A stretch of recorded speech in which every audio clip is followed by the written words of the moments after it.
Hello teenagers, welcome to the YouTube channel of classes with Dev, जहाँ पर मैं आप लोग को बताऊंगा क्लास 8 के चैप्टर नंबर 1 सेल के बारे में। तो आज का हमारा जो टॉपिक है वो है सेल के बारे में। पहले से समझते हैं सेल है क्या। जैसे किसी का घर बना हुआ हो, तो घर बनाने के लिए सबसे छोटी चीज़ क्या चाहिए? ईंट चाहिए। वैसे ही हमारे शरीर को बनने में जिस चीज़ की सबसे पहली यूनिट जो चाहिए उसे ही सेल कहेंगे। जैसे घर के लिए तो ईंट हो गया, तो हमारे शरीर के लिए क्या हो जाएगा? सेल। तो इसका डिफिनेशन हो जाएगा the basic structural and functional unit of life. मतलब कि एक वैसा यूनिट यूनिट मतलब जैसे ईंट हो गया घर का यूनिट, सबसे छोटा यूनिट, वैसे ही हमारे शरीर का सबसे छोटा यूनिट सेल है। वो क्या काम करता है और किस तरीके से बना हुआ है वही डिसाइड करेगा हमारे बॉडी का बिल्डिंग, मतलब कि हम लोग कैसे बनेंगे आगे, या फिर कोई भी ऑर्गेनिज्म किस रूप और किस ढंग में बनेगा। तो इसकी डिस्कवरी ऑफ सेल, मतलब सेल तो पहले से ही था, लेकिन इनके बारे में बताया किसने कि सेल ऐसा होता है, सेल सबसे छोटा यूनिट है। तो उन साइंटिस्ट का नाम था रॉबर्ट हुक, बहुत बड़े साइंटिस्ट थे। 1665, मतलब कि आज से तकरीबन 350 साल पहले। तो इन्होंने क्या किया रॉबर्ट हुक ने, आप क्लास 8 के पियर्सन के फर्स्ट चैप्टर को पढ़िएगा। मतलब मैं जो नोट्स बता रहा हूँ वो सिर्फ एक कंसाइज वे में, मतलब बहुत सिंपल वे में, इसको पढ़ने के बाद आपको पियर्सन बहुत आसान लगेंगे। हाँ, तो रॉबर्ट हुक ने एक माइक्रोस्कोप खुद से बनाया। उसके बाद फिर उन्होंने पेड़ का छाल लिया। पेड़ की छाल लेने के बाद उन्होंने अपने माइक्रोस्कोप के नीचे डाला, तो उन्हें छोटे छोटे कंपार्टमेंट्स, मतलब छोटे छोटे रूम दिखाई दिए गए। तो उन्होंने उसी का नाम सेल रख दिया। अब बात करते हैं सेल थ्योरी की। सेल थ्योरी है क्या? तो इन्हें दो साइंटिस्ट ने मिलकर दिया, स्लाइडन एंड स्वान। इन्होंने बताया कि all organisms are made up of cell, मतलब कि जितने भी ऑर्गेनिज्म है इस पृथ्वी पे, बहुत सारे ऑर्गेनिज्म है, वो सभी के सभी सेल से बने हुए हैं। दूसरा था cell is basic unit of life. Cell सबसे छोटा यूनिट है, जैसे कि मैंने अभी अभी बताया कि सेल यूनिट ही है। मतलब जैसे घर का हो गया ईंट, वैसे आप हमारे शरीर का समझ सकते हैं सेल। मतलब वन फिंगर में लगभग करोड़ों सेल होंगे। फिर रिडोल्फ वर्च्योर, इनके 30-40 साल बाद इन्होंने एक मॉडिफिकेशन दिया, मतलब कुछ एक्स्ट्रा चीजें उन्होंने बताया कि new cells arise from pre existing cell. इस पॉइंट को नोट डाउन करेंगे, यही हमारे इवोल्यूशन में मदद करेगा। अब ये इवोल्यूशन है क्या तो बता रहा हूं। जैसे पृथ्वी की जब रचना हुई, कहा जाता है कि सूर्य से पृथ्वी की रचना हुई और फिर पृथ्वी से चांद की। तब जब पृथ्वी की रचना हुई तब बहुत गर्मी थी पृथ्वी पे। फिर बादल से बारिश हुई, उसके बाद फिर धीरे धीरे टेम्परेचर कूल डाउन होता गया हमारे पृथ्वी का। उस वक्त डायनासोर की बात है, सब इवोल्यूशन की बातें हैं। थोड़ा सा एक अंदाजा आप लोग को पता चल जाएगा। फिर क्या होगा, बैक्टीरिया होंगे। उस वक्त भी जब बहुत गर्मी हो रही होगी, मतलब कि पूरा आ गया होगा पृथ्वी पे, उस वक्त भी बैक्टीरिया होंगे। बैक्टीरिया हर जगह पे प्रेजेंट होता है, मतलब बैक्टीरिया भगवान ही है। तो फिर बैक्टीरिया से हम लोग यहाँ तक पहुंचे, मतलब कि बैक्टीरिया के बाद कोई और दूसरा जानवर आया होगा, उसके बाद फिर फंगी आया होगा, फिर प्लांट, फिर एनिमल, वैसे वैसे करते करते इवोल्यूशन होता गया। अब बात करते हैं साइज ऑफ सेल। सेल कितना बड़ा हो सकता है? तो मैंने बताया कि एक फिंगर में जब लाखों करोड़ों सेल हो सकते हैं, तो आप समझ सकते हो कि सेल बहुत छोटा होता है, मतलब कि अपनी आंख से नहीं देख सकते हम लोग। उसके लिए माइक्रोस्कोप की जरूरत पड़ती है, जो आपको बायो लैब में मिल जाएगी। कुछ पॉइंट्स हैं जो कि आपके पियर्सन बुक या फिर एनसीईआरटी में दी गई होती है। स्मॉलेस्ट सेल का नाम है mycoplasma, largest cell ostrich egg, longest cell neuron. अब आप लोग को लार्जेस्ट और लॉन्गेस्ट में बहुत दिक्कत होता होगा, मतलब प्रॉब्लम होती होंगी। इंग्लिश प्रॉब्लम मैं बता रहा हूँ क्या है लार्जेस्ट। लार्जेस्ट मतलब हो गया जो लंबा भी हो और चौड़ा भी हो, और लॉन्गेस्ट का मतलब हो गया उसे चौड़ा से कोई मतलब नहीं, सिर्फ लंबा होना चाहिए। अब आप लोग को समझ में आ गया होगा। बात करते हैं शेप ऑफ सेल की, मतलब कि क्या आपके शेप किस प्रकार, मतलब किस उसका शेप क्या होता है। साइज तो हो गया कि आकार कैसे, साइज हो गया कि लंबाई चौड़ाई कितनी होती है, शेप हो गया आकार कैसा होता है। डिस्क मतलब गोल आकार में हो सकता है, पॉलीगोनल, पॉलीगोन तो आप लोग पढ़े होंगे, स्क्वायर, रेक्टेंगल, क्यूबॉइड और थ्री लाइक, इन सब शेप में हो सकता है। फिर एक अमीबा का एक्सेप्शन आ जाता है, मतलब कि इसके स्यूडोपोडिया, ये अपना शेप चेंज करते रहता है। किस लिए? अमीबा के बारे में आगे भी डिस्कस करेंगे, पहले यहाँ पे थोड़ा सा जान लेते हैं। अमीबा का जो स्यूडोपोडिया होता है, पैर का भी काम करता है, हाथ का भी काम करता है, मुंह का भी काम करता है, वो मल्टी फंक्शनल काम करता है, जिसे हम डिवीजन ऑफ लेबर कहते हैं। तो ये तो हो गया एक ओवरव्यू। अब हम बात करेंगे टाइप्स ऑफ सेल के बारे में। अगर आप लोग नोट डाउन करना चाहो तो नोट डाउन करके इसके बाद अगर जो आप पियर्सन पढ़ते हो आपके लिए बहुत सिंपल हो जाएगी पियर्सन। अब हम लोग बात करेंगे टाइप्स ऑफ सेल की। जो हमारा सेल है उसके दो टाइप्स होते हैं। किस आधार पे? On the basis of types of cell.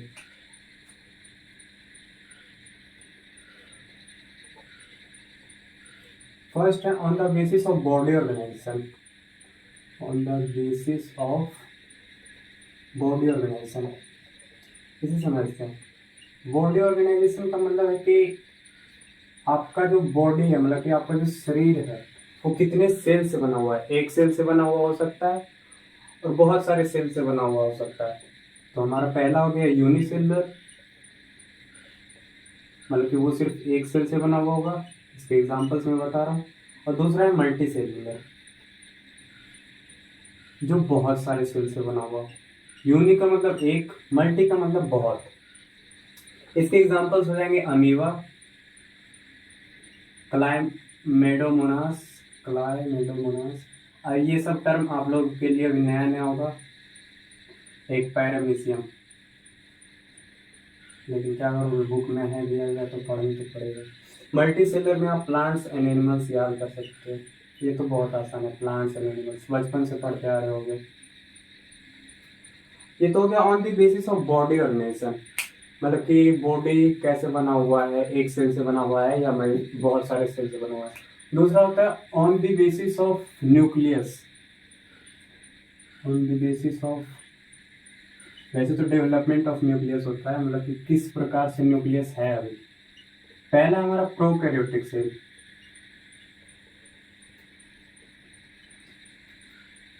इसको समझते हैं पहले। प्रो का मतलब होता है प्रीमिटिव या फिर ओल्ड, मतलब कि कितना पुराना। और कैरियन का मतलब होता है न्यूक्लियस, कितना पुराना न्यूक्लियस है। तो जैसा कि मैंने बताया कि सबसे पहले बैक्टीरिया थे इस पृथ्वी पे, तो प्रोकैरियोटिक सिर्फ एक ही ऑर्गेनिज्म है, सारे के सारे बैक्टीरिया प्रोकैरियोटिक है। कोई भी बैक्टीरिया यूकैरियोटिक नहीं है। तो इसका एग्जांपल्स हो जाएगा बैक्टीरिया, और बाकी जितने भी हैं सब यूकैरियोटिक हैं। यू का मतलब होता है न्यू, इनके न्यूक्लियस में डेवलपमेंट होता गया, उसके बाद फिर यूकैरियोटिक सेल बना। इसके एग्जांपल में आप लिख सकते हैं plants, animals, fungi and protista. Plants, animals, fungi and protista. अगर आप लोगों ने क्लासिफिकेशन पढ़ लिया तो फिर ये सब टर्म समझने में दिक्कत नहीं होगी। अगर नहीं पढ़ा तो वो भी आपको वीडियो में मिल जाएगी, आप मेरे वीडियो को देख सकते हैं या फिर आप कहीं से भी देख सकते हैं वीडियो। वहां से आप पढ़ के अगर जो इन सब के टर्म को जान जाते हैं तो फिर आपके लिए बहुत आसान हो जाएगी पियर्सन। अब इसके बाद हम बात करेंगे यूकैरियोटिक सेल, प्रोकैरियोटिक सेल के डिफरेंसेस के बीच में, फिर प्लांट सेल, एनिमल सेल के डिफरेंसेस के बीच।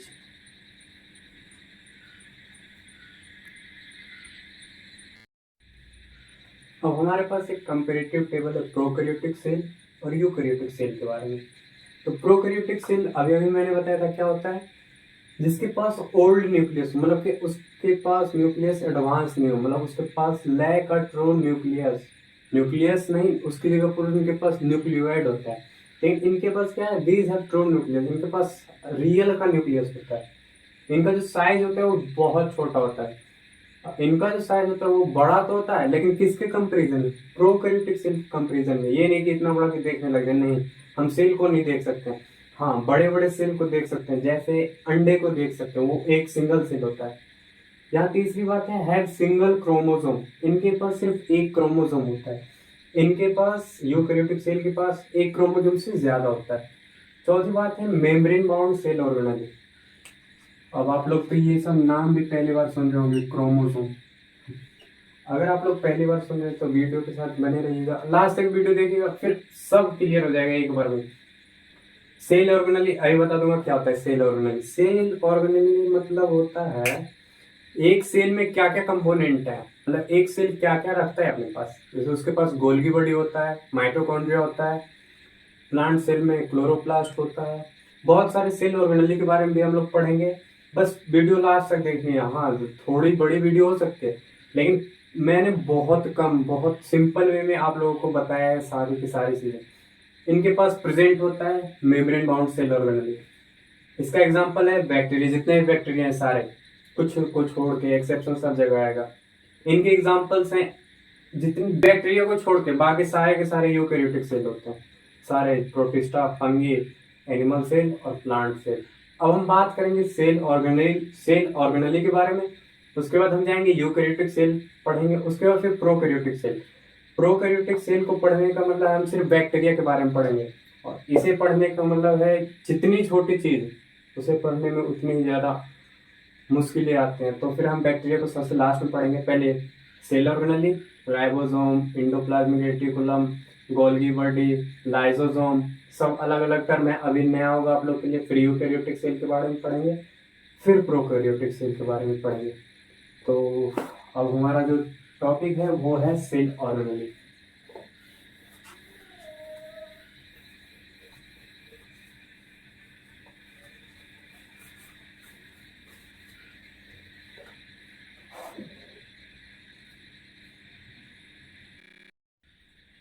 हम लोग बात करने वाले थे सेल ऑर्गेनेल्स के बारे में।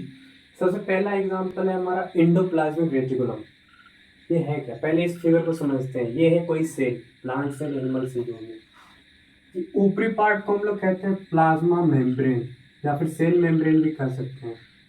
प्लाज्मा मेम्ब्रेन ये क्या होता है, जैसे हमारा जो शरीर है किस चीज से पूरा कवर्ड है, स्किन से, वैसे ये जो सेल का पूरा अंदर का मटेरियल है। अभी तो मैंने सिर्फ 2-3 चीज ही बनाई है।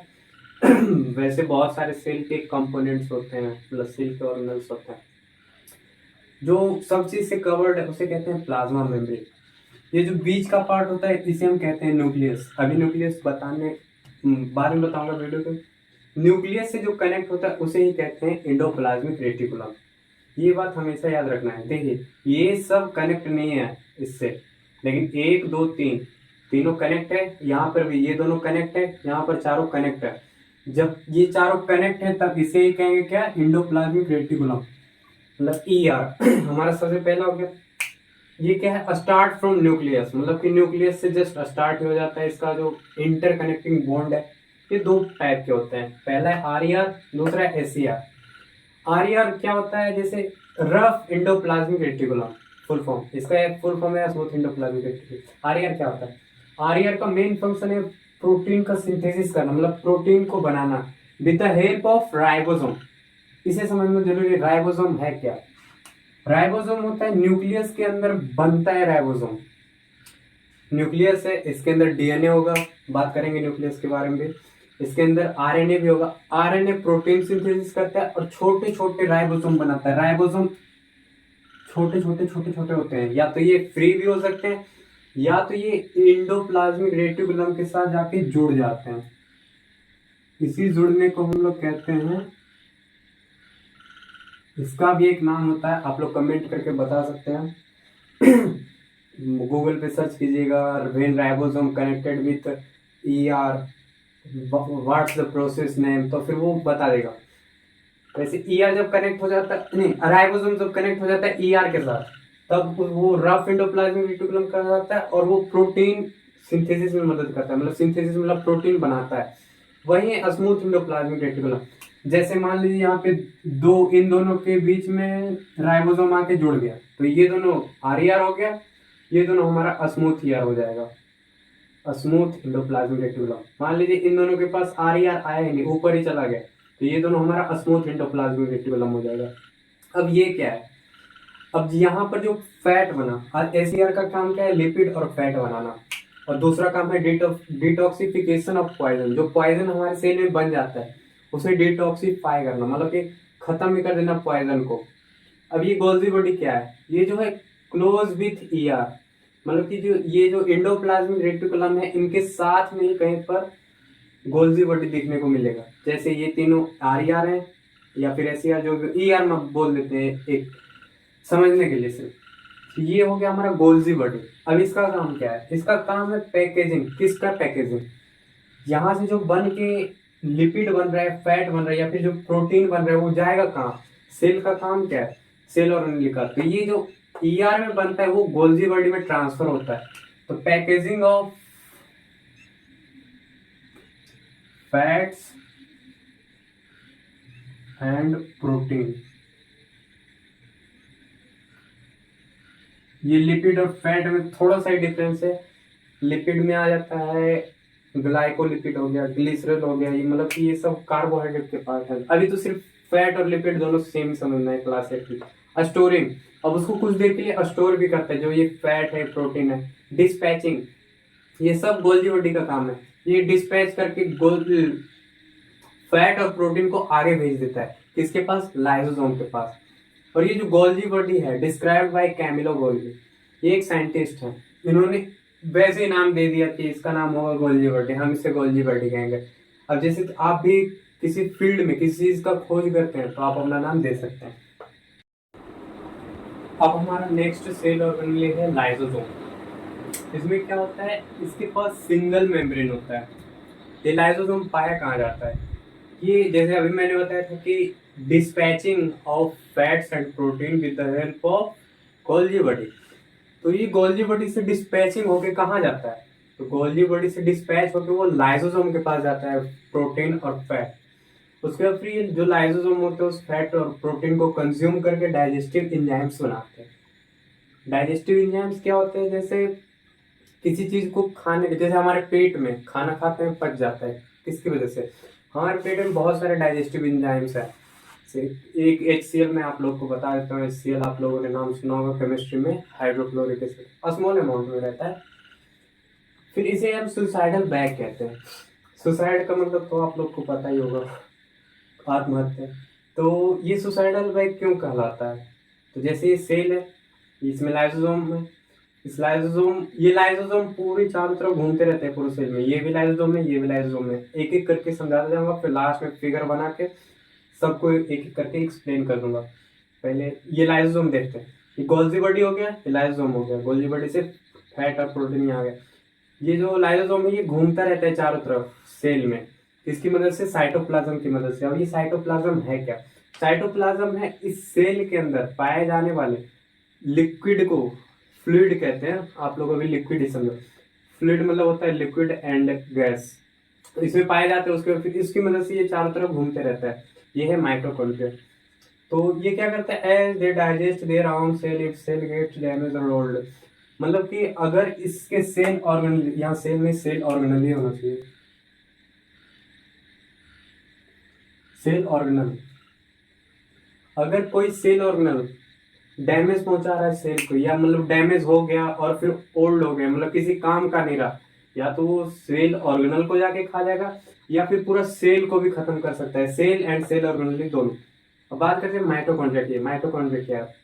माइटोकॉन्ड्रिया है power house of the cell.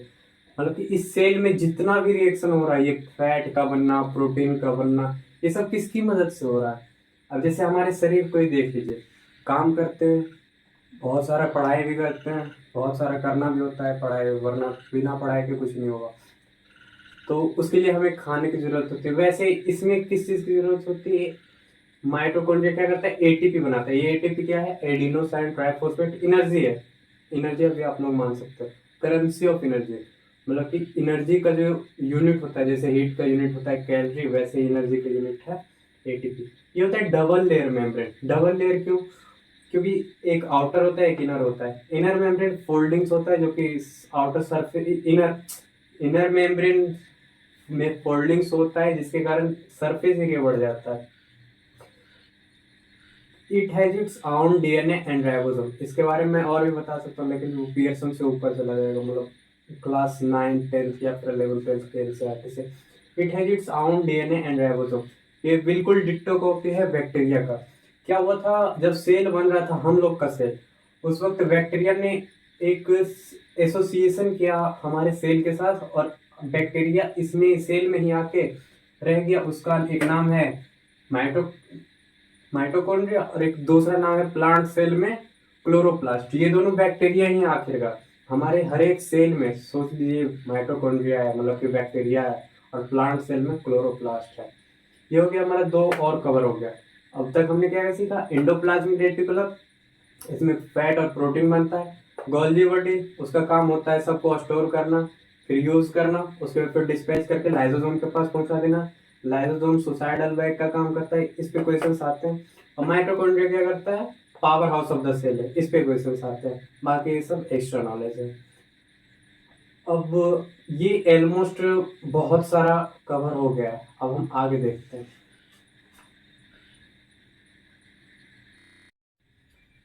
अब जो हमारा नेक्स्ट सेल ऑर्गेनल है उसका नाम है प्लास्टिड।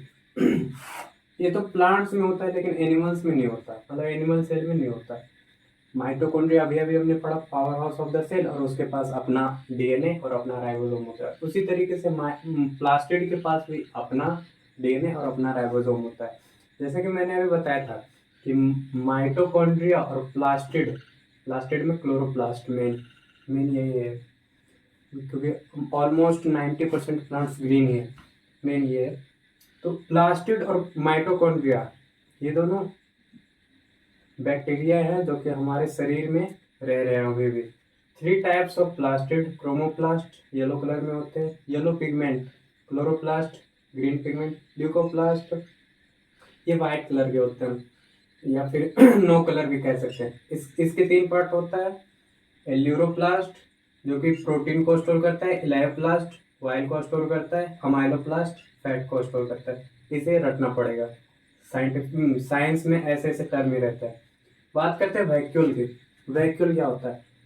ये 90% वॉल्यूम लेता है सेल का, प्लांट सेल में।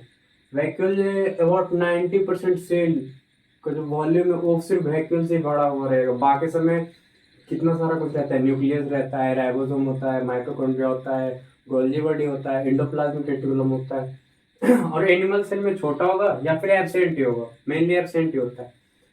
इस have single membrane known as tonoplast. जो वैक्यूल का जो आउटर मेम्ब्रेन होता है उसे हम टोनोप्लास्ट कहते हैं, एक ही मेम्ब्रेन होता है। और जो वैक्यूल के अंदर पाया जाता है उसे हम सेल सेप कहते हैं। वैक्यूल जो है प्रोवाइड्स रेजिडिटी, मतलब कि सेल को मजबूत बनाता है। ये हो गया प्लास्टिड, वैक्यूल। अब तक हमने क्या सीखा? Mitochondria, Golgi body, ER. वो डायग्राम मैंने हटा दिया क्योंकि ये सब कहीं पड़े हुए होंगे। प्लास्टिड कहीं पर भी आप बना सकते हैं, किसी भी आकार का।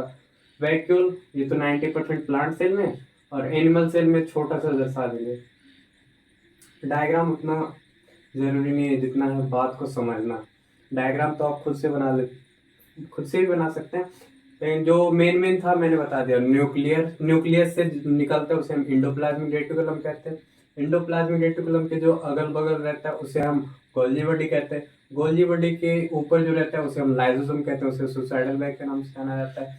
ये सब एक सिरे में रहते हैं, मतलब साथ साथ रहते हैं। इसे हम न्यूक्लियर इंटरकनेक्शन भी कह सकते हैं, जो कि न्यूक्लियस से लेकर के साइटोप्लाज्म नहीं, प्लाज्मा मेम्ब्रेन, साइटोप्लाज्म क्या है? साइटोप्लाज्म तो अंदर का फ्लूइड है, प्लाज्मा मेम्ब्रेन तक होता है। प्लास्टिड भी हो गया, वैक्यूल भी हो गया। अब हमारे पास है सेंट्रोसोम। सेंट्रोसोम होता है एनिमल सेल में।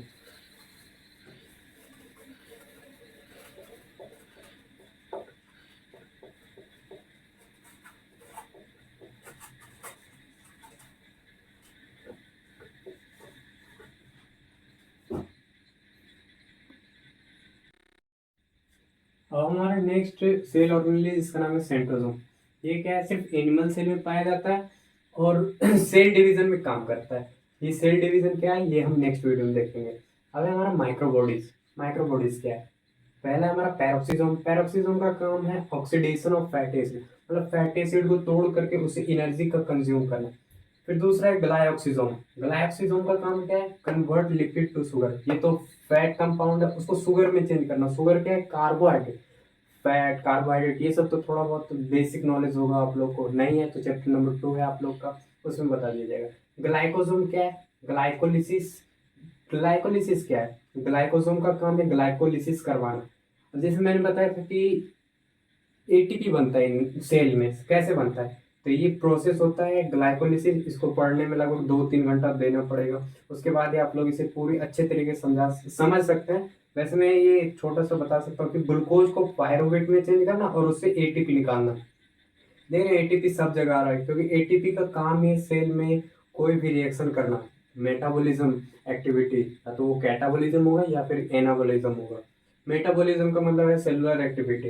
ये तीसरा, चौथा है हमारा hydrogenosome, produce ATP in anaerobic condition for fungi. मतलब कि एनएरोबिक कंडीशन क्या होता है? एरोबिक कंडीशन होता है जिसमें ऑक्सीजन का प्रेजेंस हो, एनएरोबिक कंडीशन होता है जिसमें ऑक्सीजन का प्रेजेंस नहीं हो। फंगी में क्या होता है, जब ऑक्सीजन नहीं होता है तब फिर एटीपी बनाने के लिए किसका मदद लिया जाता है? हाइड्रोजिनोसोम का। अप्रोक्स हमारा सारा खत्म हो गया और आप लोग को एक सेल का बेसिक आइडिया लग गया।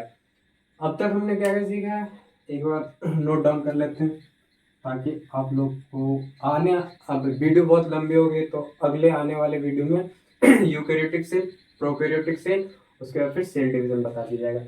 अब तक हमने क्या क्या सीखा है? पहला हमने सीखा था इंडोप्लाज्मिक रेटिकुलम, ER लिख देते हैं। दूसरा था गोल्जी बॉडी। मैंने जितने नोट्स बनाया, मतलब जैसे जैसे नोट्स बनाए, अगर आप लोगों ने वैसे ही उतार लिया उसके बाद फिर आप पियर्सन जाके पढ़ते हो या फिर एनसीईआरटी भी पढ़ते हो, सब क्लियर हो जाएगा। गोल्जी बॉडी हो गया, उसके बाद था हमारा लाइसोसोम, फिर चौथा था हमारा माइटोकॉन्ड्रिया,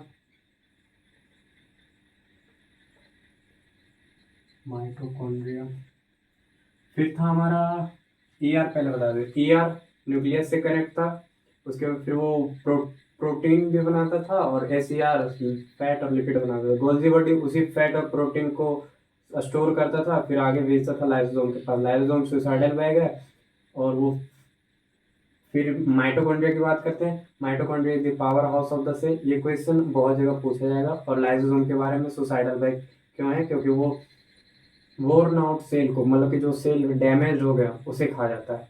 फिर माइटोकॉन्ड्रिया के बाद क्या था हमारा? प्लास्टिड, फिर वैक्यूल, फिर सेंट्रोसोम, और ये माइक्रोबॉडीज।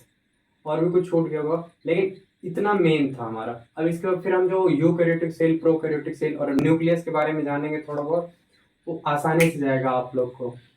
आई होप ये वीडियो आप लोग देख कर थोड़ा बहुत आइडिया लग गया होगा सेल के बारे में। और जो भी डाउट हो कमेंट सेक्शन में ज़रूर पूछिएगा, और जो कुछ छूट गया वो टॉपिक भी आप कमेंट में बता सकते हैं, फिर उसके ऊपर एक और नई वीडियो आ जाएगी। वीडियो काफ़ी लंबी हो गई, अब मैं कल ही वीडियो बनाऊंगा इसके बाद। रात के बज गए हैं 2:30 बज गए। ठीक है, बाय बाय।